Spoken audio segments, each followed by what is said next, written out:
prayer.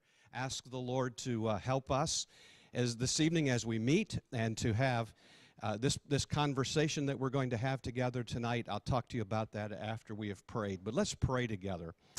Father, we are grateful tonight for the privilege we have of gathering in your house and pondering your activity in our lives and in the life of your church.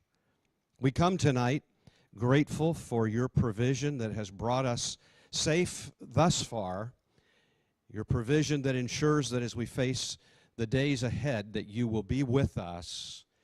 And so in this very moment we pray that you would give us wisdom and give us discernment. And above all, Father, may we have a deep sense that you are directing these matters.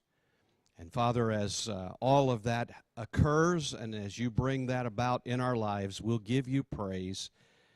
We ask this in your name. Amen. This evening we're going to take a moment and think about and let me bring you up to speed with all that has been happening in the pastoral search process. On the Mid-Atlantic District, we have a process that we go through, and it is not uncommon for a church to take, on average, somewhere between 8 and 10 months. Some a little longer, some a little shorter. And just to review, we have been at this for several months, and you will remember that we had an opportunity, gave you an opportunity to complete a congregational survey. And from that congregational survey, your church board developed a profile.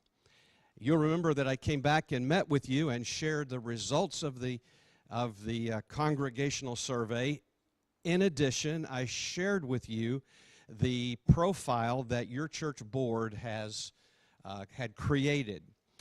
You'll remember that I told you that I had asked the board to maintain confidentiality through this whole process. And that's very, very difficult, and it's hard, particularly when we are connected to one another.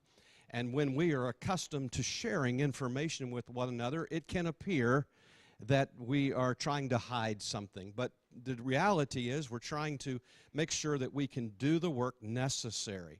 Well, as we begin this process, we had many, many names that were suggested, and every name that was suggested was vetted, and every name that was suggested was presented to your church board. There were no names that were taken off the list, but every name that was suggested by you or suggested by someone else or that came to us by email, those names all appeared on a list, and every one of those names was considered. From that list, and there was a lot of names, and some really good names. Matter of fact, any one of the names that were on the list, I think the board would tell you, would have made a fine pastor. As we began that process, we cut that list down. The board cut it down. I didn't cut it down. They cut it down, and they began the process. And after a lengthy series of meetings, they decided that they would like to invite a couple to come and meet with the board, and we did that. That was an interesting meeting because in those meetings you can ask any question that you want. I began the questions and asked the candidate and spouse and received responses, and the board asked questions, and there were some great questions, and then the candidate and spouse had a chance to ask the board questions. At the end of that night, the board prayerfully discerned that the person that we talked to would be the person they would recommend to you to serve as your next lead pastor. It was prayerfully deliberated, and there was a lot of prayer that you prayed in this process, so you've been a part of it from the very beginning. After the board met, it was the decision of the board to invite this candidate to consider and tell us would they consider coming to be your pastor, and after some time they agreed. The board then set this time for you to meet them and for you to ask questions and to be a part of the process as well, so that from the very beginning until the time that we will make a decision, you have been a part of this process, and I want to say thank you. I want to say thanks to the board. You have a great board. You really do. They're very, very, very. If you ever decide to get rid of the whole board, let me know. Because I've got a church where I think they would function really well. But they're here, and they're doing an excellent job. Diane and I love to come. And about every time we come, she says to me, I think I could live here. But we have a home, and so we're not moving here. We're not moving here. Not moving here. It's a privilege tonight to share with you that the person that was interviewed, the person that has agreed to come and be a part of this conversation tonight, is a person that I believe God is at work in their life and has shown and demonstrated that over a period of time. It's a privilege tonight to welcome Mike and Christy Curley to come. Why don't you come on down?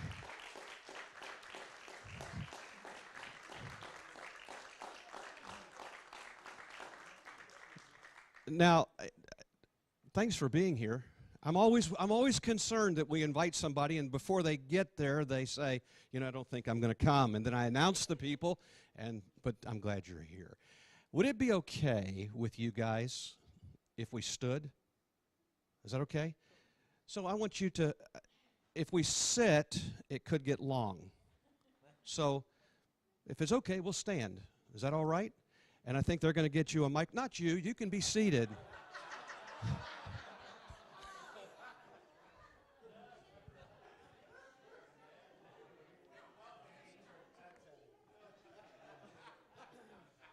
Oh, they were standing up, Diane, like I asked.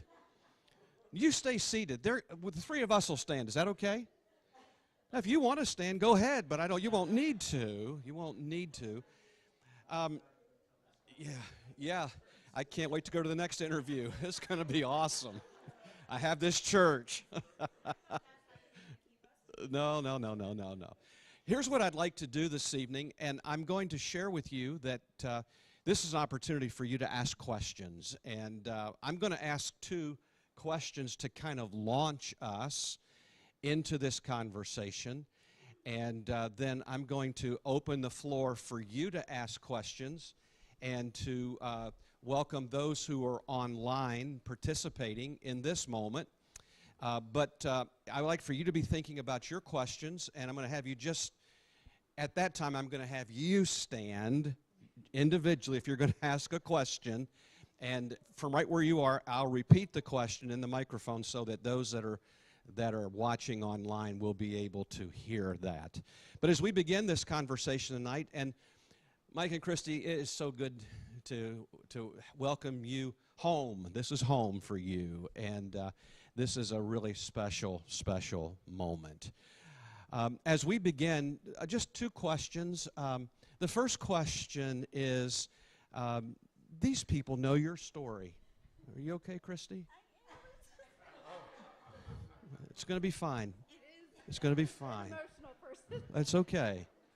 That's okay. Mike, as we begin this conversation tonight, these people know your story. They know how you have come to know the Lord. You've shared it, you've taught it, you've preached it, you've communicated. The question I have is, tell us how God has been stirring in your heart to take you from where you are right now to the potential to come and serve as the next lead pastor. How has God been stirring your heart to make that possibility come to fruition tonight?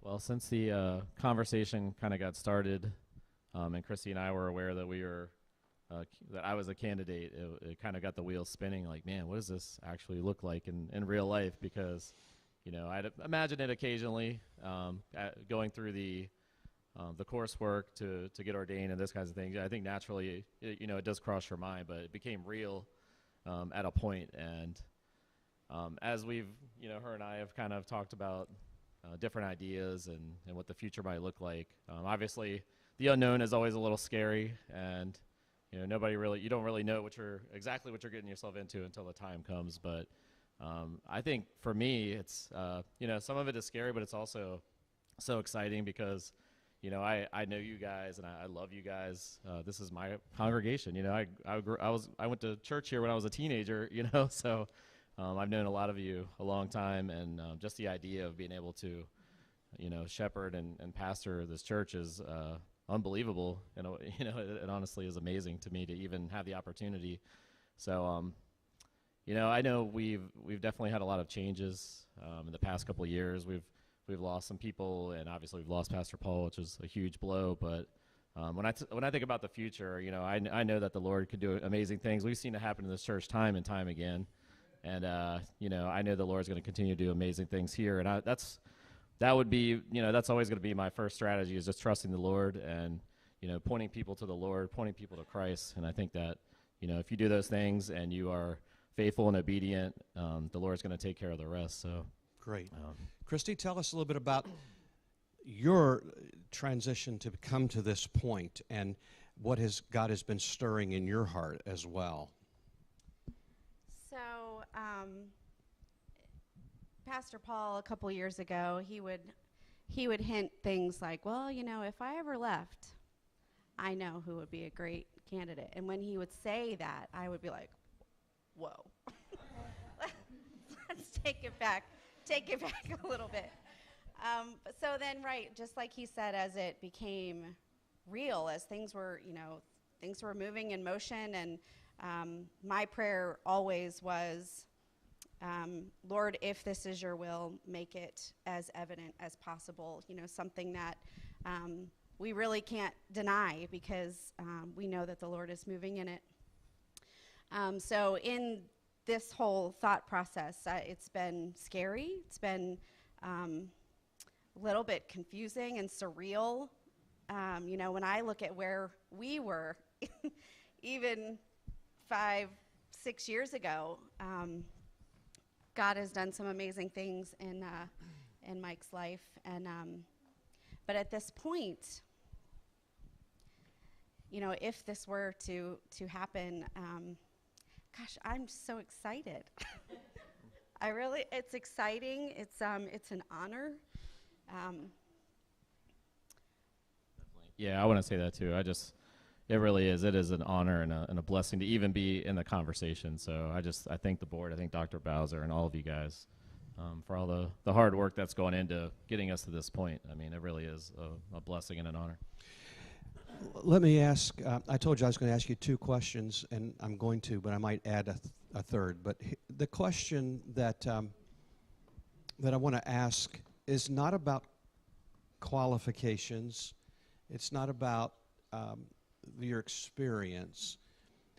But if in the providence of God, Mike, that it would open up for you to become the pastor of this church, what are some of the things you might need from these people to help you be the pastor that God has called you to be? Yeah, so at this point, I do plan to remain, I want to keep my job. I do like my job, and I want to, if I was to be the pastor, I want to, be bivocational. And because of that, obviously, there will be some limitations with time and those kinds of things. So I would certainly, we are extremely blessed to have the pastoral staff that we have here, and Alvin and Tanya and Sharon and Sunny, and I would certainly continue to lean on them, and I think they're all incredible, and I think to hear those different voices is really a blessing as well, with their preaching and their ministries.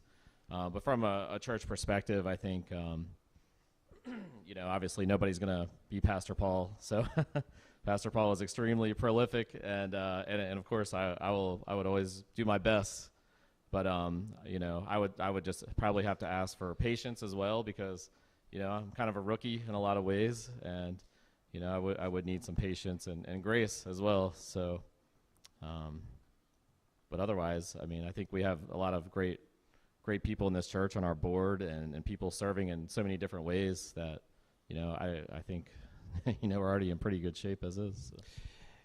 Christy, as you think about the responsibilities that will come as a couple serving in ministry, what are the things that maybe the areas for which you would ask this congregation to lift you up in prayer, what would those areas be?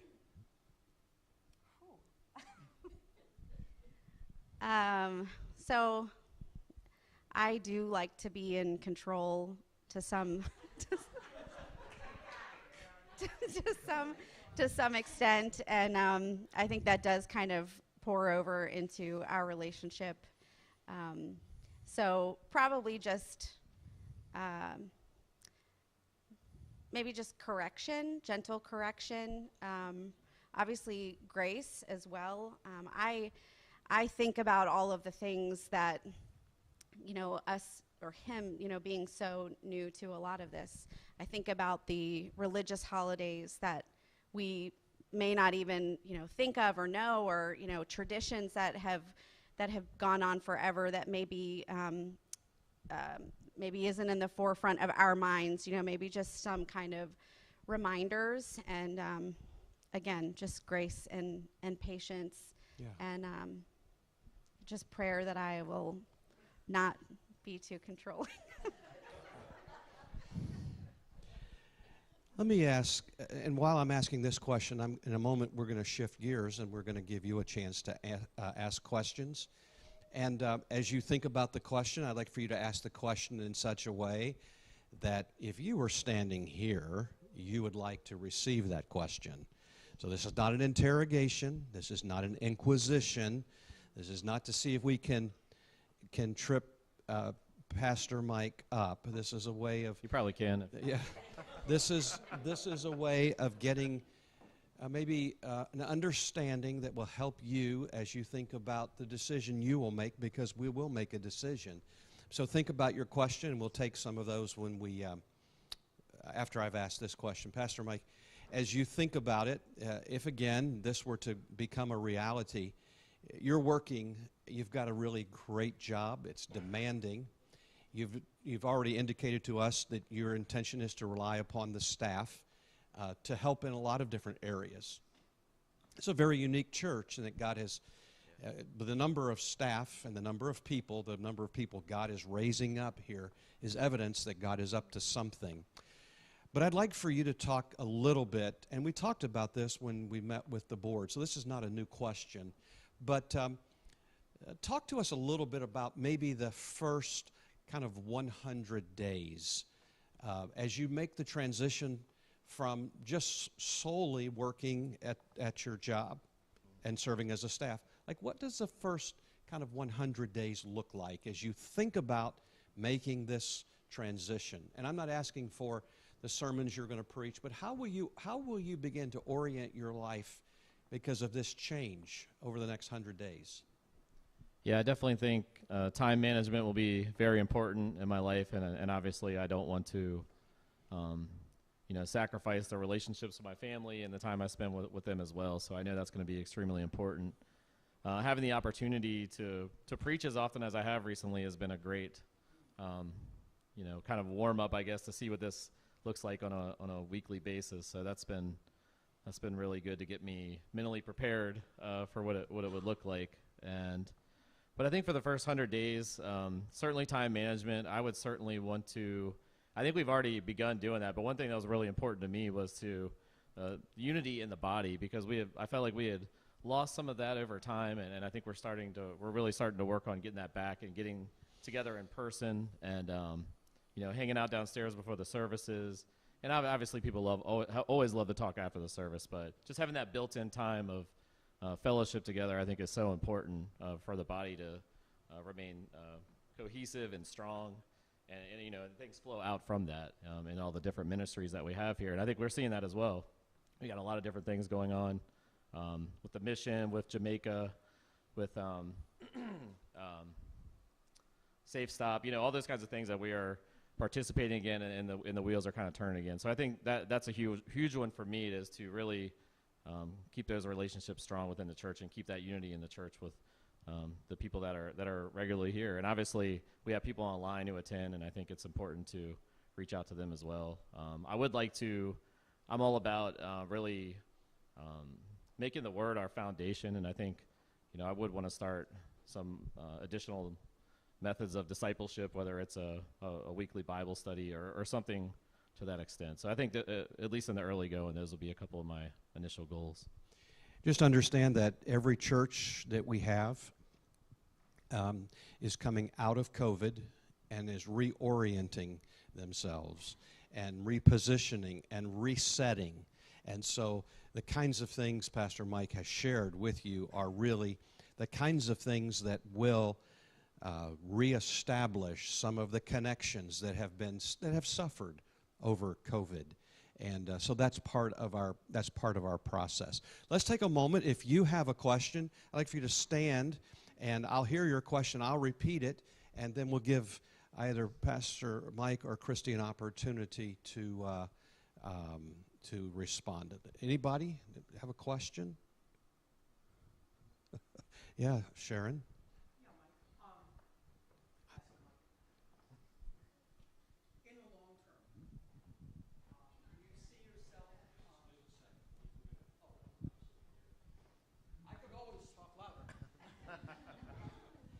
Yeah, in the long term, do you see yourself laying aside the other job and becoming a full-time minister? And I think another question would be, what would be your ultimate goal for this church? So there's two. Long term, you're going to keep the job you have, and what would be your ultimate goal? What would make you feel like this has been a real success? Yeah, we've also discussed, what it would look like to, and obviously there's no denying there would be a financial hit, and that's okay. I think it's something I want to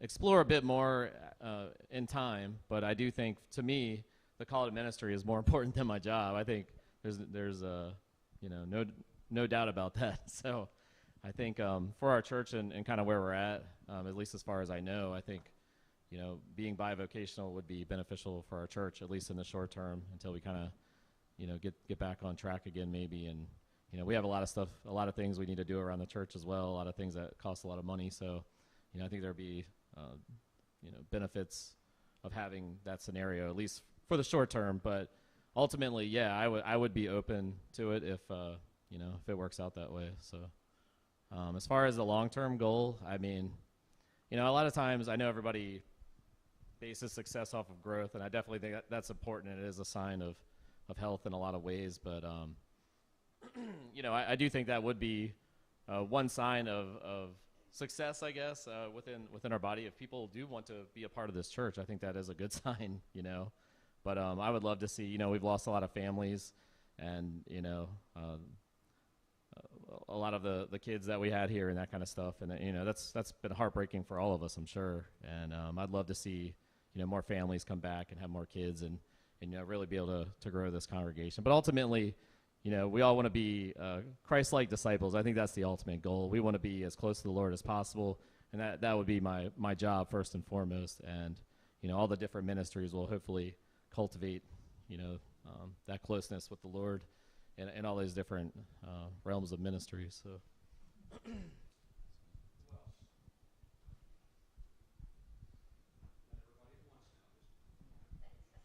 Your church board has already asked questions, and I've asked them essentially to ask questions tonight, because they ask a lot. But if they have something after everybody's had an opportunity, we might be able to do that. Anybody else want to ask any questions?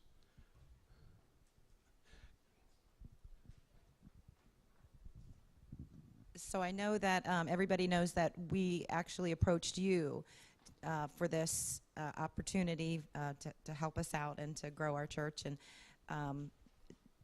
to assume the position of the pastor. But my question is, if we had not approached you, do you think that this would have been something that you would have sought and applied, or do you think this is God coming after you?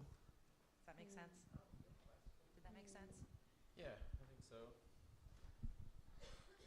Yeah, it was, I didn't really know how things are going to work out, and I know there's a lot of people with a lot better, a lot more experience, probably more education and better credentials than me on paper, and, You know, I couldn't deny that. So I really had no idea I was going to work out, and I never really got my hopes up. But, you know, obviously I was, you know, like I said, I love the I love this church, and I love the people here. I always want to be a ministry in some capacity, whether it's lead pastor or youth pastor or working with, you know, children or whatever the case is. I'm always going to want to be in ministry, I think, for the rest of my life. So, yeah, I certainly didn't expect it to happen. So yeah, I think the fact that I'm standing here and we're having this conversation, I feel like, you know, is the Lord's call. And again, like I said, I'm just very honored and blessed to even have the opportunity to be up here having this talk with you. So Good. Yeah. Who else? If I could add a couple things to, Sure. So in this process, I feel like, you know, when it was him being a possibility, or just, you know, his name in the hat, essentially, we just kept saying, well, obviously you have to at least go through the process, you know, see what the process is like. But we did not think it would end us here. It was really more of to gain experience, to know, you know, what it would look like in the future at you know, any other church potentially. So yeah, I don't know that it was.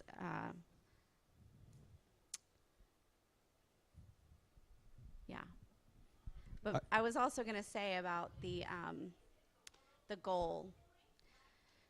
When we think about what this church looks like, I think we all know that we could have as many plans as we want.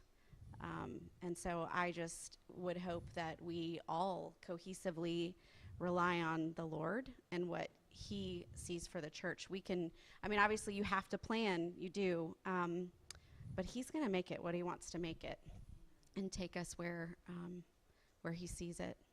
So.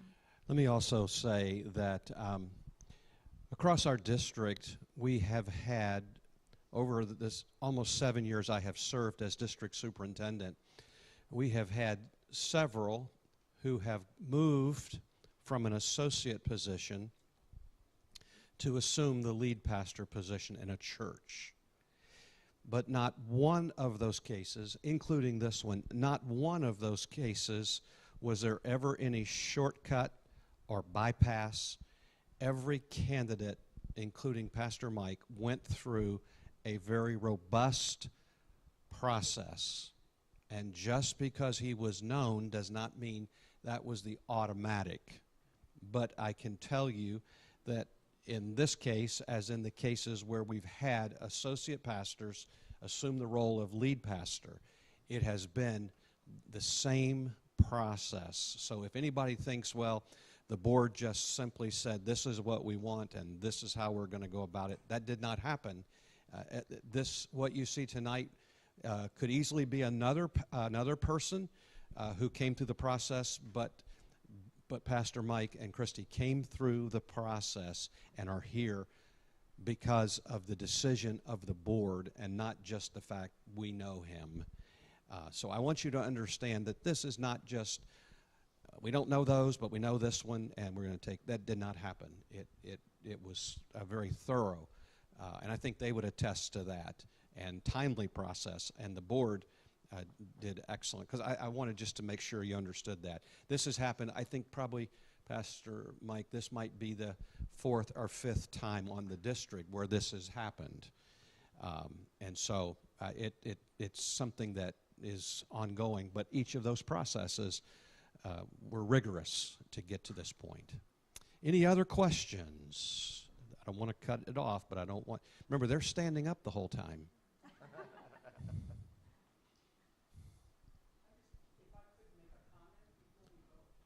Well, we're not going to take any comments right now, but we'll if there's questions, we'll take those. All right. Nathan, you're watching over this process. Does it look like we're done? Okay. Why don't we have you guys be seated? I'm sorry? Okay, let's have you guys go ahead and be seated. Thank you. Thank you. You might want to say thanks to them for what a...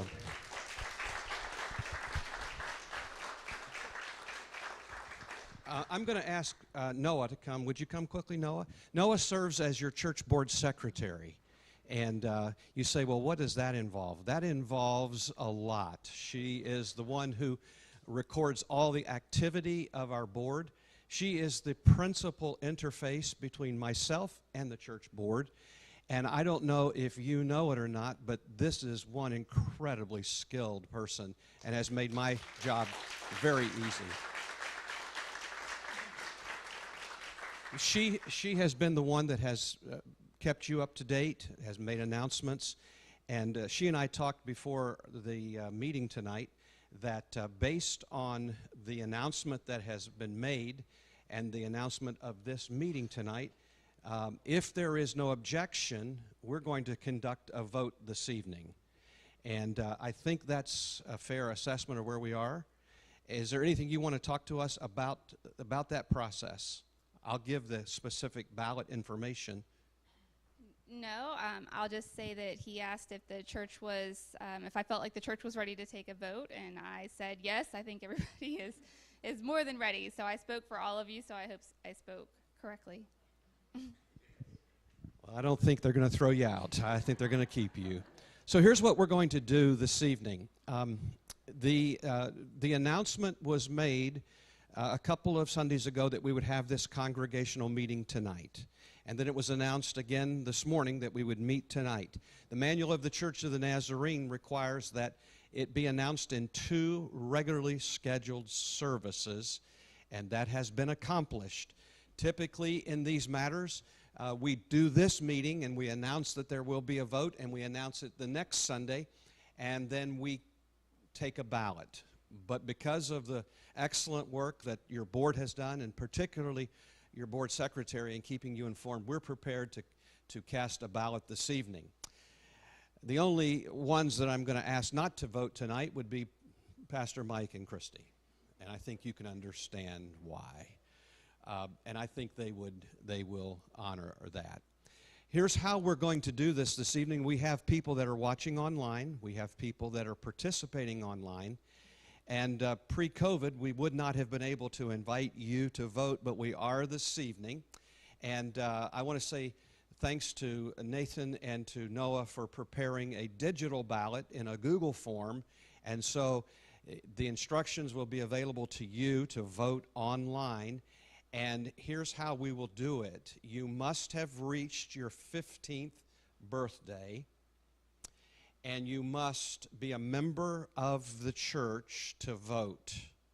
However, the way that I conduct these votes is we have a number of people in every church that may not have yet joined, but are vitally involved and are friends and family of the church. And so we invite the friends and family to vote as well, but you must have reached your 15th birthday. Let me go over it one more time. Members of the church who have reached their 15th birthday, friends and family of the church that have reached their 15th birthday will be able to vote, and our ones that are watching from home or on the road, wherever they are, they'll be able to vote as well. Now, here's how this will work so that you are prepared and have a realistic expectation.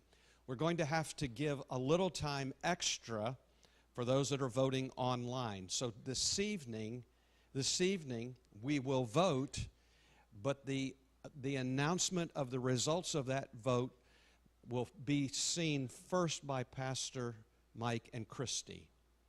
And they will be able to prayerfully consider whether they would accept that. And they will receive a report, and they'll respond back to me with the acceptance or their non-acceptance of this. And as soon as I hear back from them, I will send an email immediately to Noah. Noah will respond to everybody, and you'll hear the results.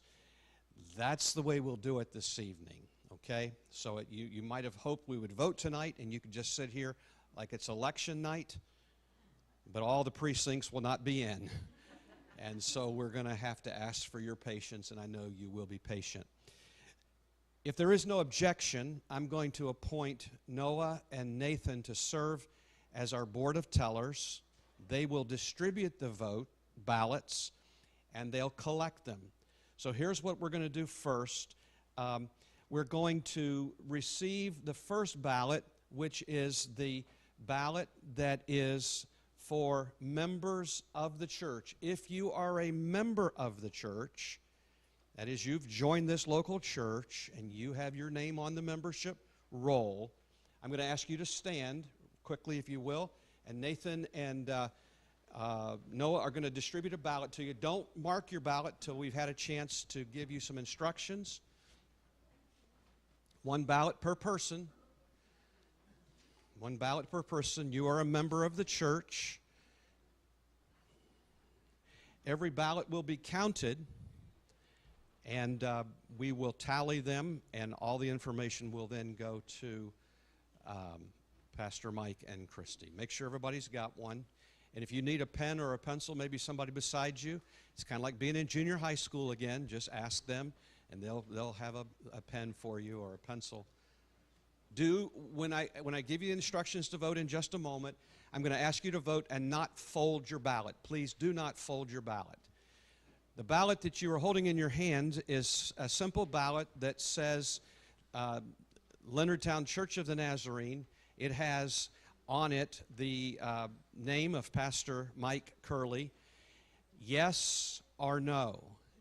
If you vote yes, you are voting to invite Pastor Mike to be your lead pastor.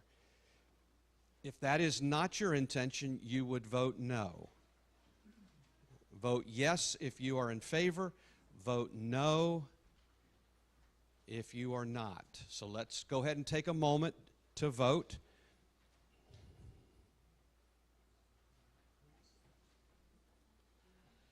I'll take the extra ballots.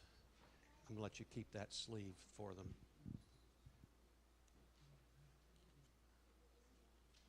Did you get one? Did Nathan get one? Nathan, do you have one? Is there anybody downstairs that is a member? Nobody's downstairs? Okay. Is there one there? All right. Please go ahead and vote. And when you have voted, please stand. Do not fold your ballot. Please stand, and we will collect the ballots.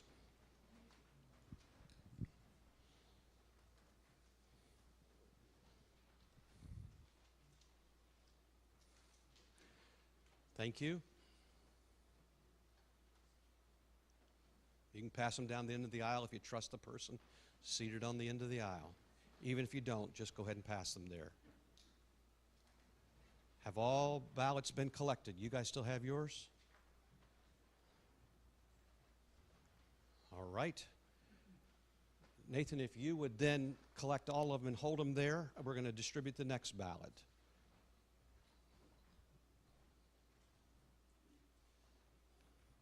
Okay.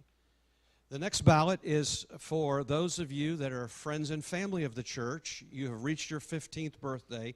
Don't make us ask for photo ID.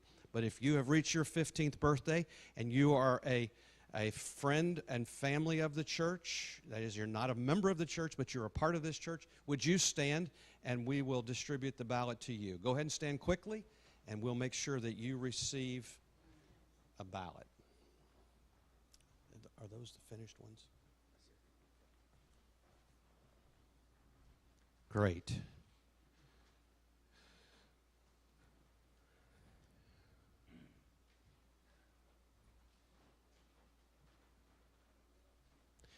One of the joys of being a part of the church is that we want to make sure that everybody gets an opportunity to be involved.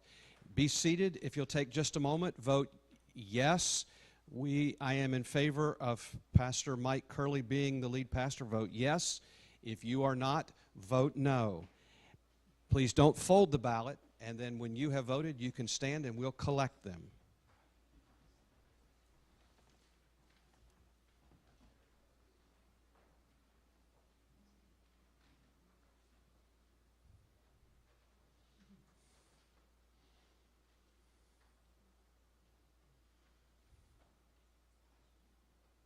Has everybody voted that would like to vote? Oh, that all the votes went this smoothly.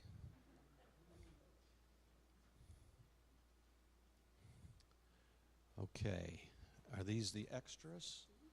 Okay. And those are for you, and you guys can. All right, we're going to declare that the ballot is closed. And what's going to happen now is that Nathan and Noah will will count all the ballots, and they'll provide a written report that is signed. And you may be asking what happens with the ballots. The ballots will then be put into an envelope, sealed with the report, and retained in the office for a period of 3 years, in case there is a question as to whether how the vote was conducted, or the number of votes that were cast. But in the Church of the Nazarene, we trust one another at this level, and those that are counting the ballots are members of our church board, and the secretary of the board will be responsible for providing a printed report for me that will be forwarded to Pastor Mike and Christy. The way this will work is this evening yet, I will communicate with them. They have already left the building. And I'll communicate with them the results of this vote, and I will send an email to them. They'll have the actual report, and I'll ask them to prayerfully consider this and to respond back to me. The moment I get a response back from them indicating their willingness to accept the results of the election, I'm going to forward an email to Noah, who is secretary of the board, and then she will send an email out to you, and you will hear it. The results, if you do not hear anything, I have not heard anything. So don't call me and say, have you heard anything? I've heard some things, but not about this. But if you have not heard anything, I have not, because the moment I get results, you will be the first to know.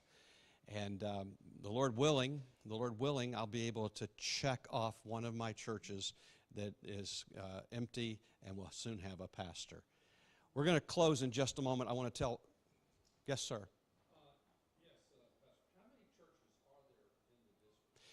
I have responsibility for 110 churches, and I also have responsibility for almost 20 that are planted that will eventually become a church like you have. And these are spread from the tip of West Virginia, across the state of Maryland, all of Delaware, and a wedge of Pennsylvania up to State College and the District of Columbia. And so it's a pretty sizable, and right now I have 3 churches that are open. I told you when I was here before I had about 10. Now I have 3, and so hopefully by the end of this week I'll have 2. And I've got one of those, I've got an interview coming, and I feel really good about that. Maybe only have 1. Empty churches are job security. All right, let me tell you a quick story, then we'll pray.